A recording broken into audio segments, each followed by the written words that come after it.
ग्रामीण विकास मंत्री हूं, प्रधानमंत्री जी का संकल्प है कोई गरीब कच्चे घर में नहीं रहेगा। और इसलिए हमने तय किया कि फिर से एक बार सर्वे हो जाए। त्रिपुरा ने पहले सर्वे कर लिया है, सर्वे करके फिजिकल वेरिफिकेशन भी आपने कर लिया है।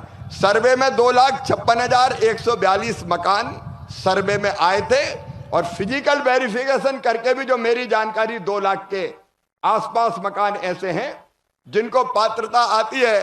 तो सुनो त्रिपुरा के मेरे वो बहनों और भाइयों जो भी कच्चे घर में रहते हैं, तुम कच्चे घर में नहीं रहोगे, तुम्हें भी पक्का मकान बनाने का पैसा दिया जाएगा।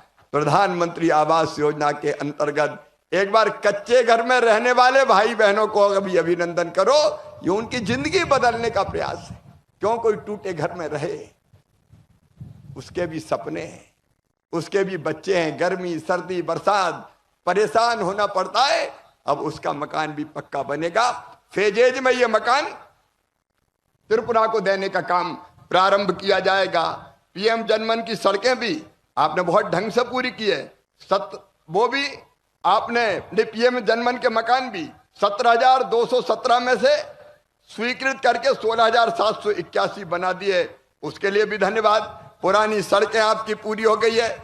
अब नई सड़कें जो आपने 109 बसाहटों को जोड़ने के लिए दिया है वो स्वीकृति के अंतिम चरण में, अगली बार जब आऊंगा तो उसका स्वीकृति पत्र भी आपको देने आऊंगा, ताकि बचे हुए गांव जो अभी पक्की सड़क से नहीं जुड़े हैं उनको पक्की सड़क से जोड़ने का काम किया जा सके। और मेरी दीदी लखपति दीदी जो बैठी है, जो अभी लखपति नहीं बनी, स्व सहायता समूह का बहुत बेहतर काम चल रहा है और एसएचजी मेड प्रोडक्ट्स भी मैं यहां देख रहा हूं सामने। सुनो दीदियों, इस बजट में एक काम और किया गया है।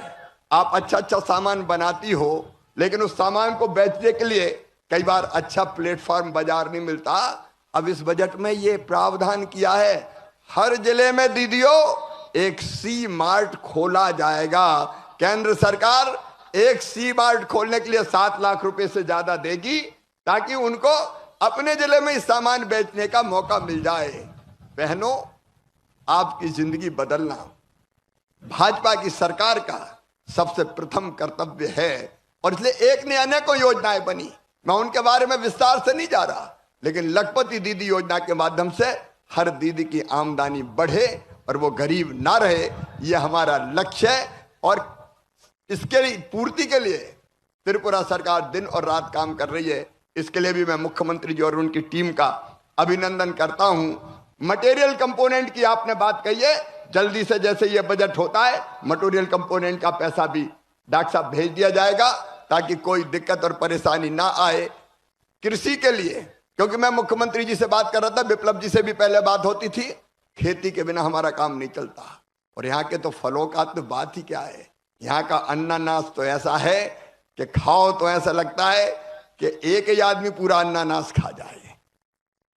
डॉक्टर साहब, हमने ये तय किया है कि वैसे तो बहुत अच्छा काम एग्रीकल्चर के क्षेत्र में हो रहा है, लेकिन एक विशेष रोड मैप त्रिपुरा की खेती के लिए बनाया जाएगा। उसके लिए हिंदुस्तान के टॉप के साइंटिस्ट की, वैज्ञानिकों की, कृषि विशेषज्ञों की टीम, किसान भाइयों, त्रिपुरा आएगी, यहाँ की सॉइल देखेगी, यहाँ की मिट्टी का परीक्षण, यहाँ की एग्रो क्लाइमेटिक कंडीशंस देखेगी और उसके आधार पर त्रिपुरा की कृषि के रोड मैप को और बेहतर बनाने के लिए काम कैसे किया जा सकता है। डॉक्टर साहब, हम आपसे निवेदन करेंगे और किसानों की आमदनी बढ़ाने में आपके साथ मिलकर कोई कसर नहीं छोड़ेंगे। अभी आज मैं आया हूं तो आरकेवीवाई योजना के अंतर्गत अतिरिक्त रूप से 60 करोड़ रुपया और हम स्वीकृत कर रहे हैं त्रिपुरा के लिए, ताकि यहाँ की खेती और यहाँ के फसलों के लिए वो काम आ सके। दलहन मिशन के अंतर्गत भी 4 करोड़ रुपए की राशि त्रिपुरा के लिए विशेष रूप से स्वीकृत की है।